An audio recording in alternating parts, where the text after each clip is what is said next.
Hello ധന്യസ് kitchen ചാനലിലേക്ക് എല്ലാ കൂട്ടുകാർക്കും സ്വാഗതം. വളരെ ടേസ്റ്റി ആയിട്ട് കൈകൊണ്ടൊന്നും ഇളക്കി കഷ്ടപ്പെടാതെ നല്ല ടേസ്റ്റിയും സോഫ്റ്റും ആയിട്ടുള്ള റവ പുട്ടാണ് ഉണ്ടാക്കിയെടുക്കുന്നത് കേട്ടോ. ഇത് ഉണ്ടാക്കാനായിട്ട് ആദ്യം തന്നെ ഞാനിവിടെ 1 കപ്പ് റവ എടുത്തിട്ടുണ്ട്.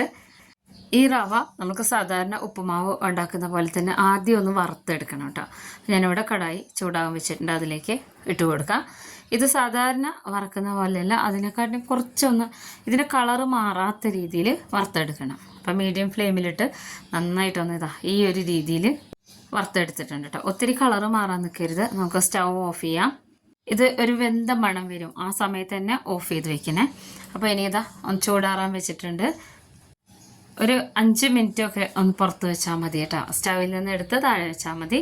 അപ്പോൾ ഇത് നല്ലോണം ഒന്ന് ചൂടാറി വരുന്ന സമയത്ത് നമുക്കിതിലേക്ക് 1/2 സ്പൂണോളം ഉപ്പിട്ട് കൊടുക്കാം. ഉപ്പിട്ടതിന് ശേഷം ഇതിലേക്ക് ചെറിയ ചൂടുള്ള വെള്ളം ഒഴിച്ചു കൊടുക്കണം കേട്ടോ. ഇതിന് കറക്റ്റായിട്ട് കണക്കുണ്ട്. അപ്പോൾ അതിൻ്റെ മുന്നേ നമുക്കിത് ജസ്റ്റ് ഒന്ന് ഇളക്കി കൊടുക്കാം കേട്ടോ. അപ്പോൾ 1 കപ്പ് വെള്ളമാണ് എടുത്തിട്ടുള്ളത്. 1 കപ്പ് റവയ്ക്ക് 1 കപ്പ് വെള്ളം. നമ്മൾ സാധാരണ പുട്ടിന് കുഴയ്ക്കുന്ന പോലെ ഇങ്ങനെ ഒത്തിരി ഇങ്ങനെ കുഴച്ചെടുക്കൊന്നും വേണ്ട കേട്ടോ. അതല്ലാതെ തന്നെ നമുക്ക് നല്ല സോഫ്റ്റായിട്ട് ഉണ്ടാക്കിയെടുക്കാം. ഞാൻ ഇങ്ങനെയാണ് ചെയ്തെടുക്കാറ് കേട്ടോ. ഇത് ഇനി ഇങ്ങനെ തന്നെ വെക്കണേ. ഇതിൻ്റെ ആ വെള്ളമൊക്കെ റവ ഇങ്ങനെ വലിച്ച് നല്ല സോഫ്റ്റായിട്ട് വരും. റവ ഒരിക്കലും ചൂടായി കിടക്കുമ്പോൾ ഒഴിച്ചു കൊടുക്കരുത് വെള്ളം, അന്നേരം ഈ ഒരു ടെക്സ്ചർ കിട്ടില്ല കേട്ടോ. അപ്പോൾ നമ്മൾ ആ റവയൊക്കെ നന്നായിട്ട് കുതിർന്ന് വന്നിട്ടുണ്ട്. ഇതുപോലെയാണ് ഇരിക്കുന്നത് കേട്ടോ. നല്ലോണം ഒന്ന് ഇളക്കി യോജിപ്പിച്ച് കൊടുക്കാം. ഇത്രയേ ഉള്ളൂ പണി. ഇനി നമ്മൾ ഇത് നല്ല രീതിയിൽ നല്ല സോഫ്റ്റായിട്ട് ഒട്ടും കട്ടയില്ലാതെ പൊടിച്ചെടുക്കുന്നത് എങ്ങനെയാണെന്ന് വെച്ച് കഴിഞ്ഞാൽ, ഞാനിവിടെ ഇടിയപ്പത്തിൻ്റെ പത്തിരിയുടെ ഒക്കെ പൊടി 1 കപ്പ് എടുത്തിട്ടുണ്ട്. അതിൽ നിന്ന് ഏതാണ്ട് ഒരു 1/4 കപ്പിന് കൂടുതൽ തന്നെ ഇതിലേക്ക് ഇട്ട് കൊടുത്തിട്ടുണ്ട് കേട്ടോ. എന്നിട്ട് 1 സ്പൂൺ വെച്ചിട്ട് ഇതുപോലെ ഒന്ന് മിക്സ് ചെയ്ത് കൊടുക്കണം. ഇങ്ങനെ ചെയ്തെടുക്കുമ്പോൾ എന്ന് വെച്ച് കഴിഞ്ഞാൽ ആ റവയുടെ ആ മണമൊന്നും പോവാത്ത രീതിയിൽ തന്നെ നമുക്ക് റവപ്പുട്ട് ഉണ്ടാക്കിയെടുക്കാം. ഇത് വറുത്തെടുത്തുകൊണ്ട് ഒരു പ്രത്യേക ഒരു മണമൊക്കെയാണ് കേട്ടോ. അപ്പോൾ നമുക്ക് ഇതിൽ അരിപ്പൊടി ചേർത്തിട്ടുണ്ടെന്ന് പറയൊന്നുമില്ല. ഇതിന് പകരം പുട്ടുപൊടി വേണമെങ്കിലും എടുക്കാം. പക്ഷേ പുട്ടുപൊടി എടുക്കുമ്പോൾ അതിങ്ങനെ കുതിർന്ന് പോവാതിരിക്കും. ഞാനിപ്പോൾ ഇവിടെ എടുത്തിട്ടുള്ളത് ഇങ്ങനെയാണ് കേട്ടോ. ഇനി ഇത് മിക്സിയുടെ പൊടിക്കുന്ന ജാറ് അല്ലെങ്കിൽ വലിയ ജാറിലിട്ട് കൊടുക്കാം.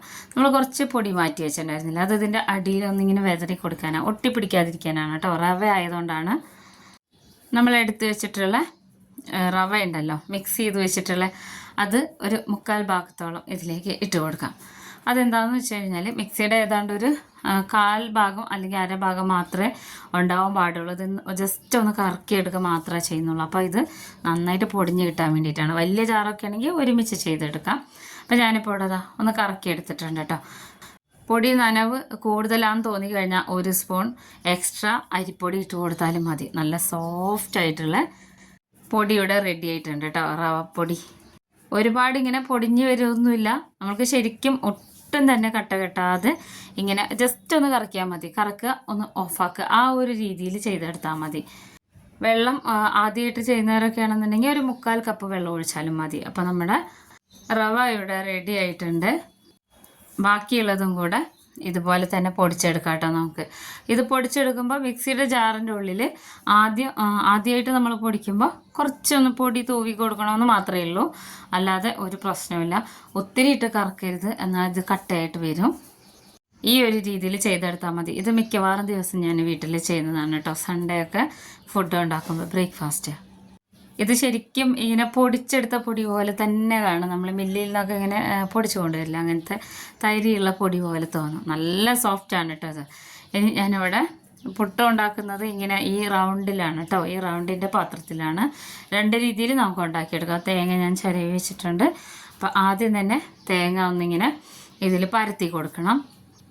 നമുക്ക് ഇഷ്ടമുള്ളത്ര തേങ്ങ ചേർത്ത് കൊടുക്കാം കേട്ടോ. അപ്പോൾ അരി ഭക്ഷണമൊക്കെ കൂടുതൽ കഴിക്കാൻ പറ്റാത്തവരൊക്കെ ആണെന്നുണ്ടെങ്കിൽ ഈ ഒരു രീതിയിൽ ചെയ്തെടുത്താൽ മതി. അരിപ്പൊടി കുറച്ചെടുത്താൽ മാത്രം മതി കേട്ടോ. അപ്പോൾ ഇതുപോലെ ഒന്ന് നിരത്തി വെച്ച് കൊടുത്തതിന് ശേഷം ഇതിൻ്റെ മുകളിലും കുറച്ച് തേങ്ങ ഇട്ട് കൊടുക്കാം നമുക്ക്. ഇത് ചെയ്തെടുക്കുന്നതിന് മുന്നേ കുക്കർ ഞാൻ വെള്ളം ഒഴിച്ചിട്ട് വെച്ചിട്ടുണ്ട് കേട്ടോ, ചൂടാകാൻ വേണ്ടിയിട്ട്. നല്ല ടേസ്റ്റാണ്. നമ്മൾ സാധാരണ കഴിക്കുന്ന പുട്ടിനെക്കാട്ടിൽ നല്ല സോഫ്റ്റുമാണ്. നമ്മൾ വറുത്ത പൊടി ആയതുകൊണ്ട്, അതായത് റവ ആയതുകൊണ്ട് തന്നെ നല്ല മണമാണ് കേട്ടോ.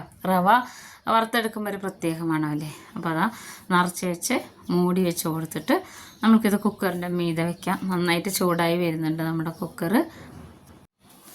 ഇതേപോലെ തന്നെ സാധാരണ പുട്ടുണ്ടാക്കുന്ന പോലെ തന്നെയാണ് നമ്മൾ പുട്ടുകുറ്റിയിൽ ഉണ്ടാക്കിയെടുക്കുമ്പോൾ. അപ്പോൾ നന്നായിട്ട് ആവി വന്നിട്ടുണ്ട്.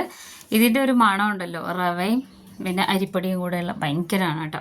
ഞാനിവിടെ പാത്രമൊക്കെ റെഡിയാക്കി വെച്ചിട്ടുണ്ട്.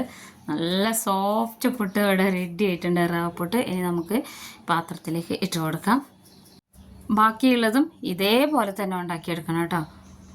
ഇത് നമുക്ക് എത്ര നമ്മളിതിങ്ങനെ കാലത്തുണ്ടാക്കി വൈകുന്നേരം വരെ ഇരുന്നാലും ചീത്തയാവുകയൊന്നും ചെയ്യില്ല. ഇതിൻ്റെ കൂടെ കടലക്കറിയോ പഴമോ പപ്പടമോ അങ്ങനെ എല്ലാത്തിൻ്റെ കൂടെ ഇത് നല്ല കോംബോ ആണ് കേട്ടോ. എല്ലാവരും ഉണ്ടാക്കി നോക്കണം. വീഡിയോ ഇഷ്ടപ്പെട്ട ഫ്രണ്ട്സിനൊക്കെ ഒന്ന് ഷെയർ ചെയ്ത് കൊടുത്തേക്കണം. നമ്മുടെ ചാനൽ സബ്സ്ക്രൈബ് ചെയ്ത് വയ്ക്കാൻ ആരും മറക്കരുത് കേട്ടോ. ലൈക്ക് ചെയ്യാനും മറക്കരുത്. ഈ ഒരു രീതിയിൽ റവപ്പുട്ട് ഉണ്ടാക്കി നോക്കിയ അഭിപ്രായങ്ങൾ അറിയിക്കണേ. ഇതുപോലുള്ള ഈസി റെസിപ്പീസുമായിട്ട് അടുത്ത വീഡിയോയിൽ കാണാം.